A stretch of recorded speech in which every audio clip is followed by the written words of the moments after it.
3 करोड नेपालीको लागि भर्खरै आयो निकै दुःखद खबर। अन्तत भोलि एमसीसी पास हुने पक्का। माओवादी केन्द्र र एकीकृत समाजवादी पनि उभिए एमसीसीको पक्षमा। एमसीसी पास हुने पक्का भएपछि नेपाली सेनाले 3 दिन बृहत प्रदर्शन गर्दै विश्वलाई नेपालको सैन्य ताकत देखाउने दाबी। प्रजातन्त्र दिवसका अवसरमा आज देशभर मनाइयो प्रजातन्त्र दिवस। सेनाले आकाशबाट गरियो पुष्पवृष्टि। एमसीसीको विषयले चीन र अमेरिका बीच झगडा सुरु। चीनले भर्खरै दियो यस्तो चेतावनी। र एमसीसी पास भएपछि भारतको अन्डर अनुसार मात्रै नेपालले हरेक निर्णय गर्न पाउने डरलाग्दो खुलासा। 3 करोड नेपाली चकित। नमस्कार, ग्रेटर नेपाल टिभीले तयार पारेको न्युज अपडेटबाट विवश बुढाथोकीको यहाँलाई हार्दिक स्वागत छ। अब न्युज अपडेट विस्तारमा। सत्ता गठबन्धनमा भएको लामो रस्साकस्सीपछि एमसीसी सम्झौता संसदमा टेबल गर्न दिन माओवादी केन्द्र र एकीकृत समाजवादी सहमत भएका छन्। प्रधानमन्त्री शेरबहादुर देउवाको निरन्तरको प्रयास र अमेरिकाको दबावपछि अहिलेको गठबन्धन जसरी पनि जोगाउन आवश्यक रहेको भन्दै माओवादीका अध्यक्ष पुष्पकमल दाहाल प्रचण्ड र एकीकृत समाजवादीका अध्यक्ष माधव नेपाल एमसीसी सम्झौता संसदमा टेबल गर्न सहमत भएका हुन्। सत्ता गठबन्धनको नेतृत्व गरिरहेको नेपाली कङ्ग्रेसका एकजना उच्च नेताले एमसीसी संसदमा टेबल गर्न प्रचण्ड र माधव नेपाल अन्तत सहमत भएको बताएका छन्। एमसीसी संसदमा टेबल गर्ने विषयमा 2-3 दिनदेखि गठबन्धनमा चलिरहेको छलफल निष्कर्षमा पुगेको छ। भोलि संसदमा टेबल हुन्छ, कङ्ग्रेसका ती नेताले बताएका छन्।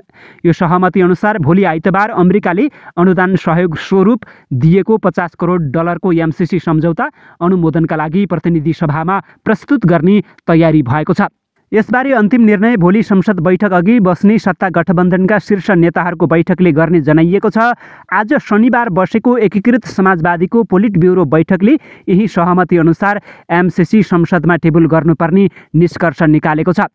एमसीसीको विषयमा बारम्बार अडान फेर्दै आएका माओवादी र एकीकृत समाजवादीले भोलि बिहानसम्म आफ्नो भनाइ फेरेनन् भने अब संसदमा एमसीसी सम्झौता टेबल हुनेछ। प्रचण्ड र नेपालले संसदमा टेबल गर्न सहमति जनाए पनि एमसीसी सम्झौता संशोधन नगरी छलफल र निर्णयार्थ प्रस्तुत गर्न नसकिने अडान भने राखेका छन्। अहिलेको अवस्थामा यो गठबन्धन जोगाउनै पर्ने बाध्यता रहेको छ। गठबन्धन जोगाउनका लागि संसदमा टेबलसम्म गरौँ भन्ने सहमति निकट छौँ, एकीकृत समाजवादीका एक नेताले बैठक सकिएपछि बताएका छन्। अमेरिकाले 4 वर्षअघि दिएको एमसीसी सम्झौता 16 फागुन 28 फेब्रुअरी भित्र संसदबाट अनुमोदन नभए फिर्ता हुन सक्ने भन्दै अनुमोदन गर्न दबाब बढाएको छ। 5 महिना अघि एमसीसीलाई संयुक्त पत्र लेखेका कारण प्रधानमन्त्री देउवा र अध्यक्ष प्रचण्ड यो दबाबमा छन्। तर माओवादी र एकीकृत समाजवादी पार्टीभित्र संशोधन नगरी एमसीसी सम्झौता संसदबाट अनुमोदन गर्न नहुने मत निकै बलियो रहेको छ।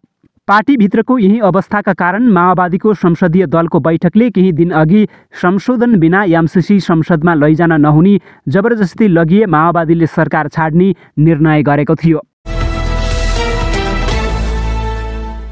नेपालमा हाल अमेरिकी सहायता कार्यक्रमको ठूलो राजनैतिक विवाद सिर्जना भएको छ। अमेरिकाको मिलेनियम च्यालेन्ज कर्पोरेसन एमसीसी कार्यक्रम अन्तर्गत नेपालले $50 करोड पाउने भएको छ। तर नेपालमा सरकारमा रहेका साझेदार र प्रतिपक्षी दलहरू यससँग सम्बन्धित सम्झौताको वर्तमान स्वरूपको विरुद्धमा रहेका छन्। यसमा केही प्रावधानले नेपालको सार्वभौम सत्तामा खतरा हुन सक्ने भएकाले सम्झौता परिमार्जन गर्नुपर्ने उनीहरूको भनाइरहेको छ। अमेरिका र नेपालको यो सम्झौताका लागि संसदको समर्थन आवश्यक भए पनि राजनीतिक दल र आम जनताको विरोधका कारण यसको भविष्य अलमलमा परेको छ। नेपाल र अमेरिका बीच सन् 2017 मा $50 करोड सम्झौता भएको थियो। मिलेनियम च्यालेन्ज कर्पोरेसन अन्तर्गत अमेरिकाले यहाँका पूर्वाधार आयोजनाको विकासका लागि $50 करोड दिने घोषणा गरेको छ। यस अन्तर्गत भारत नेपाल जोड्ने पूर्वाधार आयोजना पनि समेटिएका छन्। उक्त सम्झौतामा अमेरिकाले नेपालमा विद्युतको अल्ट्रा हाई भोल्टेज प्रसारण लाइन बनाउने उल्लेख गरेको छ। यसबाट नेपालले भारतलाई बिजुली बेच्न सक्नेछ। यसका साथै केही सडक आयोजनाहरू पनि बन्ने बताइएको छ। यो सम्झौतामा भारतको स्वीकृति पनि आवश्यक रहेको छ। तर किन आवश्यक रहेको छ भारतको स्वीकृति, यो भने खुलाइएको छैन। यस्तै यो सम्झौताको विवादका बीच चीनले नेपालको पक्षमा वक्तव्य दिएको छ।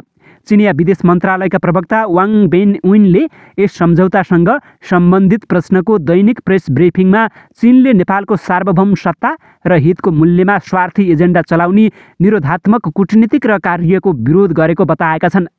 रिपोर्टका अनुसार अमेरिकी विदेश मन्त्रालयका प्रवक्ताले भर्खरै नेपालले दुई देशबीचको मिलेनियम च्यालेन्ज कर्पोरेसन MCC सम्झौतालाई स्वीकार गर्ने वा दुई देशको सम्बन्धमा असर पार्ने भन्ने निर्णय गर्नुपर्ने बताएका छन्। अहिले यो सम्झौतालाई लिएर नेपालका विभिन्न राजनीतिक दलहरूबीच मतभेद रहेको छ। यो सम्झौताको विरोधमा नेपालमा पनि प्रदर्शन भइरहेको छ। यस विषयमा चीनको धारणा सोध्दा वाङ बेनविनले भने, हामीले केही सम्बन्धित रिपोर्टहरू हेरेका छौँ।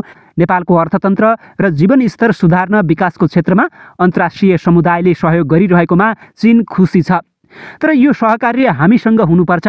नेपाली जनताको चाहनालाई पूर्ण सम्मान गर्दै कुनै पनि किसिमको राजनीतिमा संलग्न हुनु हुँदैन। हामी नेपालको सार्वभौम सत्ता र हितको मूल्यमा स्वार्थी एजेन्डा अगाडि बढाउने कूटनीति र कार्यको विरुद्धमा रहेका छौँ। नेपालको मित्र र निकट छिमेकी र विकासको साझेदारको रूपमा चीनले सधैँ झैँ नेपाली जनतालाई आफ्नो विकासको बाटो रोज्न सहयोग गर्नेछ। यसले नेपाललाई आफ्नो राष्ट्रिय हित र नागरिकको चाहनालाई ध्यानमा राखी सही छनौट गर्न मद्दत गर्नेछ। चीनले नेपालको सामाजिक आर्थिक विकासका लागि आफ्नो क्षमताको सक्दो सहयोग र समर्थन गरिरहनेछ। वास्तवमा नेपालका प्रधानमन्त्री शेरबहादुर देउवा र गठबन्धनका नेता पुष्पकमल दाहालले गत सेप्टेम्बरमा अमेरिकी अधिकारीलाई पत्र लेखेर 4-5 महिनामा यो सम्झौताका लागि संसदको समर्थन प्राप्त गर्ने बताएका थिए, तर अहिलेसम्म स्वीकृत नभएपछि अमेरिका आक्रोशित भएको छ। अमेरिकाले नेपालका नेताहरूलाई फोन गरेर गरेको वाचा पूरा गर नत्र सहयोग फिर्ता लिने बताएको छ। 72औं राष्ट्रिय प्रजातन्त्र दिवस आज देशभर विभिन्न कार्यक्रमको आयोजना गरी मनाइएको छ। यस उपलक्ष्यमा आज टुडी खेलमा विशेष कार्यक्रम आयोजना गरिएको छ। सो कार्यक्रममा विशिष्ट व्यक्तिको उपस्थिति रहेको जनाइएको छ। विक्रम सम्वत 2007 साल फागुन 7 गते 104 वर्षसम्म चलेको जहानिया राणा शासन अन्त्य भई नेपालमा प्रजातन्त्रको स्थापनाको घोषणा भएकाले सोही दिनको स्मरणमा यो दिवस मनाउन थालिएको हो। यस अवसरमा विक्रम सम्वत 2008 पछि मूल समारोह समितिद्वारा सैनिक मञ्चमा विशेष समारोहको आयोजना गरिने परम्परा बनेको छ। दिवसका अवसरमा अन्य सङ्घ संस्थाले पनि विभिन्न कार्यक्रम गरेका छन्। सरकारले फागुन 6, 7 र 8 गते 3 दिनसम्म विशेष रूपमा दिवस मनाउन आह्वान गरेको छ। 3 दिनसम्म साँझ दीपावली पनि गरिनेछ। प्रजातन्त्र दिवसलाई विक्रम सम्वत 2046, 2063 र 2065 का परिवर्तनको जगका रूपमा सम्झना गरी विभिन्न कार्यक्रम आयोजना गरिने बताइएको छ। प्रजातन्त्र दिवसकै जगमा करिब 70 वर्षपछि संविधान सभाबाट संविधान जारी हुन सफल भएको थियो। संस्कृति, पर्यटन तथा नागरिक उड्डयन मन्त्री प्रेमबहादुर आलेले आगामी 1 वैशाखदेखि गौतम बुद्ध अन्तर्राष्ट्रिय विमानस्थल शुभारम्भ गरिने बताएका छन्।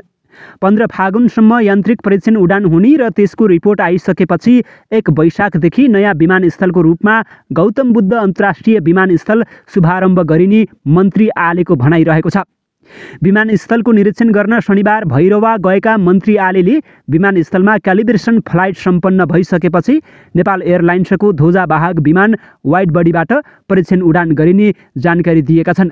उनले यान्त्रिक परीक्षण उडानको मिति 15 फागुनका लागि तोकिएको भए पनि त्यसअघि नै गर्न पाउँदा खुसी लागेको बताएका छन्। 56 दिनमा क्यालिब्रेसन फ्लाइटको रिपोर्ट आउने भए पनि आफूले विमानस्थल आयोजना तथा एरो थाई कम्पनीका परियोजना निर्देशक तथा नेपाल प्रतिनिधिलाई अहोरात्र खटेर 42 दिनमै रिपोर्ट पेश गर्न अनुरोध गरेको उनले बताएका छन्।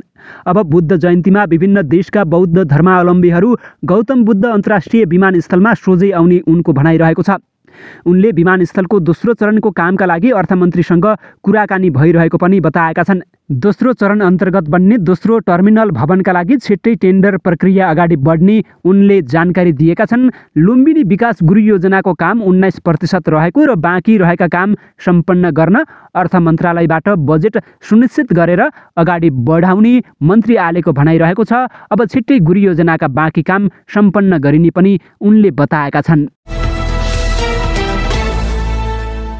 र नेपाली सेनाले सेना दिवसका अवसरमा आउँदो फागुन 14 गतेदेखि 16 गतेसम्म सैनिक मुख्यालय जङ्गी अड्डा परिसरमा बृहत प्रदर्शन गर्ने भएको छ। केही वर्ष अघिदेखि महाशिवरात्रि तथा सेना दिवसका अवसरमा इतिहासदेखि वर्तमानसम्मका सैनिक सम्बन्धी विविध सामग्री तथा गतिविधि समेटेर प्रदर्शनी गरिँदै आएको छ। यही फागुन 17 गते महाशिवरात्रिका दिन सेना दिवस मनाइँदैछ।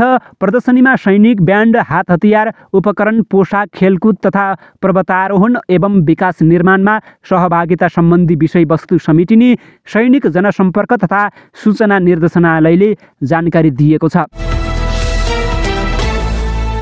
हवस् त, यिनै खबरसँगै ग्रेटर नेपाल टिभीले तयार पारेको न्युज अपडेटको समय सकिएको छ। प्रत्येक पलका ताजा अपडेटको लागि हामी तपाईँको माझमा छौँ। नमस्कार।